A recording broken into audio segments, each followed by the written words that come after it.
Hello, Neuroplasticians. I'm very excited to have Dr. Colleen Lightbody on the channel. How are you, Colleen? I'm extremely well and as excited as you to be on the channel. Thank you. Oh, wow. I've been a follower of your expertise for over 2 decades, or maybe that's giving away my age, but at least a decade. So I'm very excited to have you Great. on the call. When I was living in South Africa, I was so interested to learn more about your work, but I was too timid. But now, my friend, I'm ready. So I'm interested to hear more about your work. So give us the story of your work in applied neuroscience and your academic journey and your MCC and coaching, and just give us the background story, if you don't mind, Colleen. It's interesting that you mentioned 2 decades because it's coming up on 2 decades exactly since I had um, actually a life transforming experience, Justin, at the age of 40, when I lived an extremely different life before the age of 40 until I literally discovered the concept of neuroplasticity. And it profoundly changed my life. And my entire life purpose, I call it Pay It Forward, is about educating, supporting people to experience the potential and what's possible with neuroplasticity. So literally at the age of 40, it's a very different person to the person I am now. I didn't do any exercise. Now I ride my bike. I'm on day 237 of a 100-day challenge. So the challenge has carried on. I've done 3 Ironman competitions. I had no self-confidence. I'd never spoken in public. I had a very different job to what I do now, which is traveling around the world, teaching people about their brains. And up until the age of 40, I was a beautician. So yeah, it really A beautician. profound. A beautician. I painted But nails maybe and maybe you also want to be a neuroplastician. yeah, and a psychologist and all of those great things. Exactly. So No. yeah, no, so and really I'm passionate about the field. I also had a traumatic event, which unfortunately most often it takes a traumatic event for us to shift into possibility, or we've got a To choice. We can either do to that or to we can to, to ruk reg, as do we rip. know in Afrikaans. So Yeah, yeah, the yeah, idea of your work is so impressive, Colleen. The work that you have done has really positioned you as an expert in the field. yeah. So you really Thank you. have pulled things into an impressive environment. So I'd love to know more about the work that you do. I know Yeah. that you are an MCC coach, so kudos to you. I know that you have an expert training program, and I know that you have a bicycle. So, Yeah. so tell us about how your work speaks into the neuroplasticity-based tools and the training and everything else that you do, Yeah, Colleen. yeah. No, it's so everything I do, bikes and bicycles, as well as training, speaking, coaching, mentoring, everything I do is really based on my understanding of neuroscience. And I'm really humble in my knowledge of neuroscience because the more I've discovered, then the more I discover that I don't know. It's just a magnificent subject, but it's also such a beautiful subject to be able to give a scientific rigor, the scientific validity behind personal, professional transformation, mastery, leadership in all those subjects. So, and people really appreciate it. I find that especially, you go into organizations, people are educated, people have got good experience, and when you're wanting to talk about the so-called soft skills, but you've got the hard science to back it up, it really brings a rigor, your word, gravitas, to be able to have those kind of conversations. So literally, whether it's writing, teaching, speaking, coaching, training, everything for me is about helping other people understand how their brains work and how they can use their brains so much better. I always say we should be teaching this from age 4 and before, but somehow people land up in their 30s and 40s never having learned this information. So what a privilege it is to be able to share it. So I've got two questions for you. One is, what should we be learning about the brain? So that's the one question which you can answer. The other question is, what do you speak about when you offer keynotes or you step into the ring? Like, what's Yeah. Colleen's secret sauce? So first question, neuroplasticity, without question, because I think that underpins possibility of change. And what are we talking about? We're talking about self-improvement, social improvement, wellness, well-being, mental resilience, or any of those subjects. It's changing. And it's how do we do that? And so giving people the tools and strategies to be able to do that. My PhD is in mindfulness. So I have a passion around using mindfulness techniques, but not just meditative techniques. So I believe in bringing sort of Eastern and Western perspectives of mindfulness in terms of intentionality, being conscious, as well as training your brain to be able to use your brain a whole lot better. What do you think of this quote? I heard it recently, and I want to own it. Maybe we can share it. But the quote is, Western brain, Eastern mind, and helping us understand how you need to have mental, conscious, mindful intention, but you also need to understand the neurology that the Western academia has put onto the table. But what do you think of that quote? Do you like it? Is it relevant? I love it. I love it, and I think it's completely relevant because there is such an integration between the Eastern aspects, more spiritual, perhaps, perspective of mindfulness as a construct and as a practice as well. But now understanding the neuroscience behind it, and old Dalai Lama himself, we can say good and bad things right now, but he has created conferences of bringing neuroscientists together with spiritual teachers, and he has really spearheaded that validation of connecting those two worlds really powerfully. And then, of course, the neuroscientists are thrilled about bringing mindfulness practitioners into their fMRI scanners because they have the ability to focus in particular ways that can be really valuably tested, I think. I mean, I'm obviously going to assume that you've been following Richard Davidson's work and how incredibly useful it has been looking at the neurology, the neuroplasticity, rather, that mindfulness facilitates. Yeah, so, yeah. And specifically, like things like mindfulness of compassion or mindfulness of intentionality or mindfulness of like visualization. There's so many constructs that are associated with it that really give us so much validity to what has been previously maybe poo-pooed as kind of woo kind of practices in some way. This is a very interesting environment. Do you speak? I mean, I can see the brain behind you.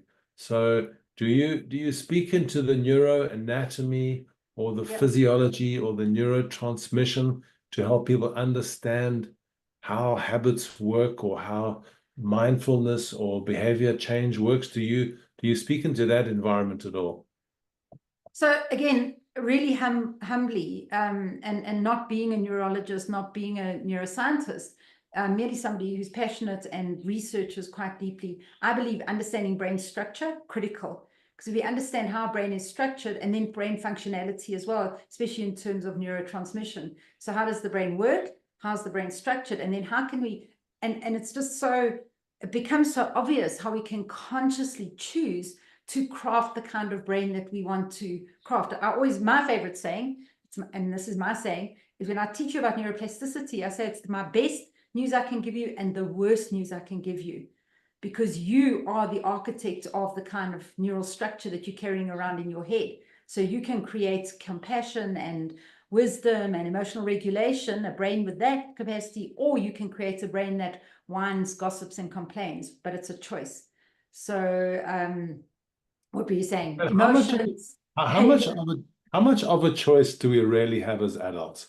You know, by the time we get to this point, a lot of the plasticity is pretty limited. But I mean, it's like almost like a philosophical question. How much choice do we actually have? What is your take on my philosophical question? Well, sure, we could go into some really existential and interesting willpower kinds of conversations. But yeah, I mean, there is a determinant from our genetics, epigenetically, from our environment, exposure, gender differences, these biological differences. There are limitations. However, when I believe that when people are exposed to the possibility of change, that opens up the window of maybe I can look through and see what is out there and what I can do differently, no matter what my previous history, my conditioned experiences have been, even my genetics have informed.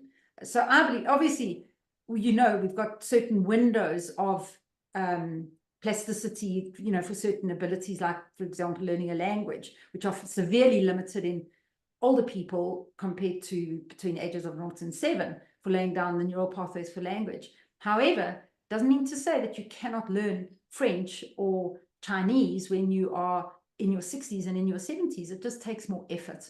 And if you're prepared to put in that effort, then change is remarkable. So another one of my favorite sayings is, change is possible, but you have to want to change. If you don't want it, you're not going to put in the effort that is required in order to create what you need to create. Effort, motivation, Yeah. diligence, discipline.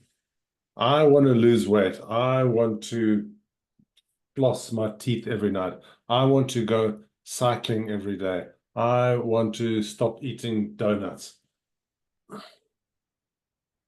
Intention, Yeah. motivation doesn't crack it. And I often speak to people about the role of dopamine and how that dopamine hit can be a curse or a cross or a opportunity for you to know what triggers your intention. What do you do with people who just don't show up when they have made an intention? You spend some time coaching, right? So when people say, oh, I want to do X, and they just don't show up, what do you explain to them through the lens of neuroplasticity? Well, okay, so let's make sure we know that, and it begins with the want to. I don't want to learn Excel spreadsheets. I'm never going to put in the Excel spreadsheets. If you don't want to be a ballerina, you're never going to put in the effort to become a ballerina. Not trying to make assumptions here or anything. So it starts Anyway, with we're all ballerinas in some sense. some look a bit like 15-legged octopuses. So, but then what it takes is I always say it takes courage, it takes effort, it takes discipline in order to create that change. And for me, it begins with accepting that. Because if you think it's just going to happen, then you're setting yourself up for failure. And then how do you create sustainable strategies and tools and techniques to be able to support that that change? And that's what coaching, I guess, does in some way. That's what habit creation is. It's about using all the strategies and techniques to be able to support the goal that you want to achieve. So whether it's, we'll come back to dopamine, I guess that's also an important conversation, but whether it's about creating rituals and routines, whether it's about habit tracking, whether it's about creating intermittent rewards, which intermittent is really important. I mean, that's why we go gambling in casinos. It's because of the dopamine hit is not consistent. So how do we create those kind of reward systems? How do we leverage the dopaminergic system that that actually shows us that we actually, by unexpected rewards, we get a bigger kick than we do by what we expect. The So, you know, surprising yeah. thing. I mean, I also, I mean, the whole NPN hub came about literally because there's a need out there for people like you and others who are interested in community, interested in being part of an environment, you know, like a tennis club or like an environment where you can step in when you're interested, or, you know, you're part of a tribe where you can, when you can be part of. So the question that I'm alluding to is it's actually a statement rather than a question. Maybe it is a question, but it is the relationship between dopamine and oxytocin and the the process of being around others and how that fuels motivation, building habits, keeping on Yeah. keeping on the ritual. And it's a tool again that you can use of social connection. So that is a primal need, as we know.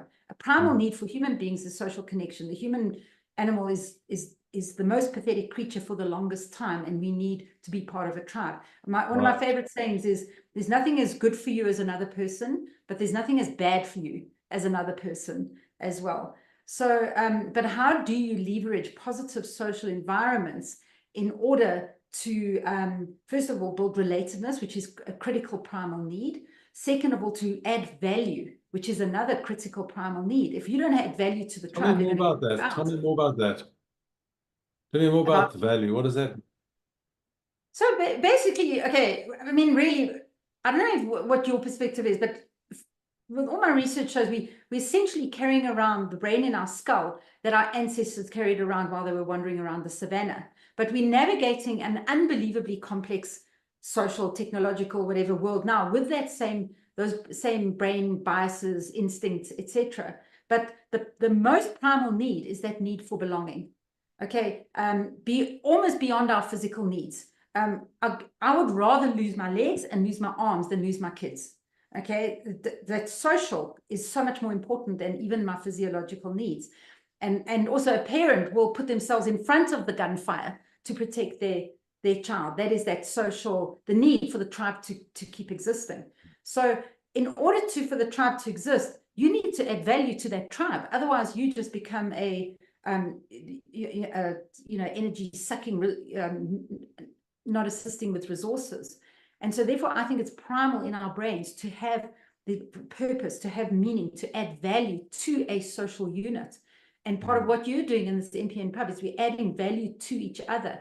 You're inviting people who can add value to an entire tribe rather than just making money for themselves by speculating on the stock markets. Not that I'm criticizing that, maybe a little bit. But yeah, it's that enhancing yourself and your own value through what it is that you're contributing in a social environment. It's primal. The whole idea of belonging and contributing are primal.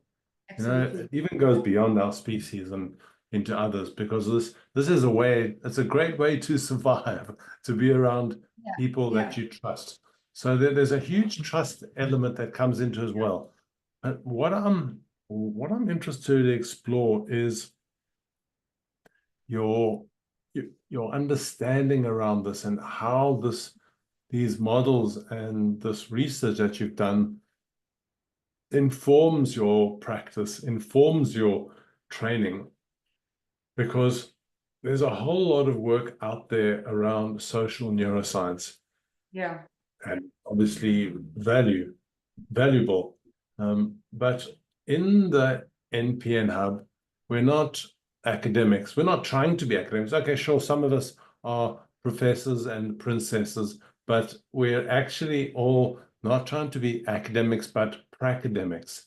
And we're looking for practical tools. We're looking for fun ways to connect and learn from experts and be expert learners together.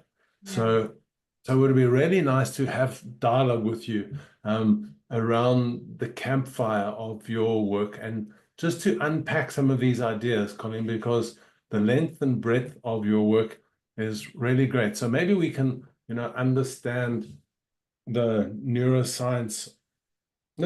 Understand the neuroplasticity around mindfulness and what is actually happening. And here is the building on it of that is how to build value by building a mindful community that are. So these are the ideas I was thinking of playing around with and letting you have a discussion and hosting some dialogue. How does that sound? Is that something you would be interested in doing, Colleen? Well, I think I love that. I love what you're saying, and you're bringing so many different concepts. Or we could travel down any neural pathway here, but really, I think the essence for me is about creating transformational experiences as opposed to transactional experiences. And how do we create transformational experiences?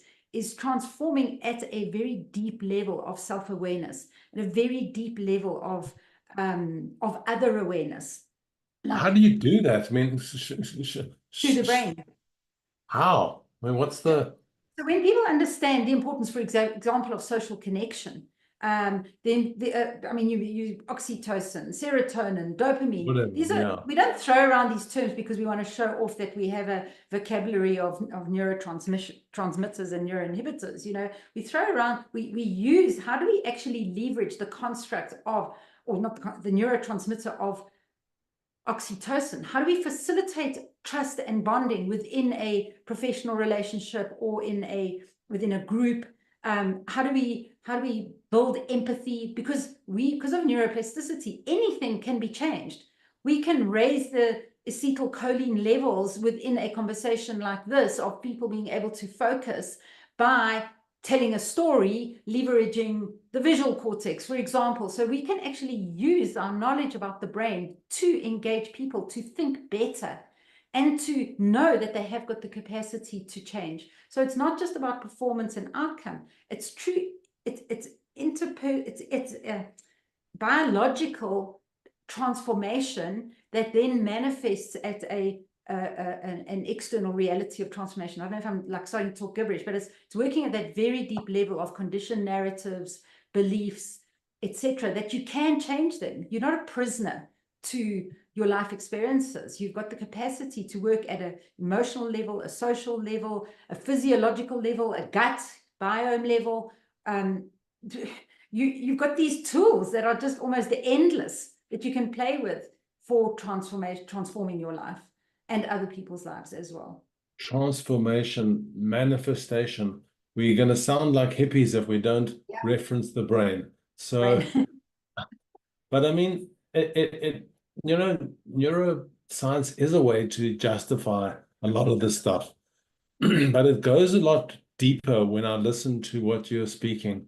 And if we can understand what transformation looks like through the lens of neuroplasticity, so that we sustain change, because you and me, I would hope, aren't interested in intermittent events. We're looking for disciplined habits that are emerging. So that's what transformation means to me, Colleen. It looks like the formation of new habits. Transition through the neuroplasticity to build those new networks. So I'm loving the way that you're explaining this. I'm really excited to have this conversation. Maybe we should speak about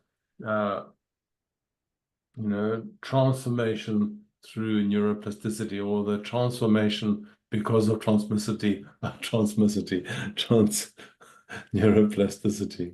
So I don't know. These are all exciting topics. Well, we can bring some woo-woo constructs of alchemy and, we can neurochemical alchemy. Like, how can we become the alchemists of shifting neurochemistry merely by our words? And that is what I'm teaching my coaches. Is that it's not just about asking fancy, clever questions to provoke kind of thinking, but it's actually about how are you in relationship with your clients. How are you shifting their neurochemical state in order to become excited as opposed to inhibited, in order to appropriately, in order to leverage enough discomfort to create the motivation for change to be possible. So when I believe that people in the helping professions, because it's not just coaching, in the world of transformation, actually understand that this is not just a skill and a technique that we're using, but it's based in profound science that proves how we can get people to change and be motivated to change and create sustainable change in the long run. And by the way, it's not about me sharing the science with clients. I don't. I teach my coaches, I teach my people in the helping professions to understand the brain so that they can do their job better. Obviously, I do talks and keynote talks teaching people about the brain. People love to hear about it.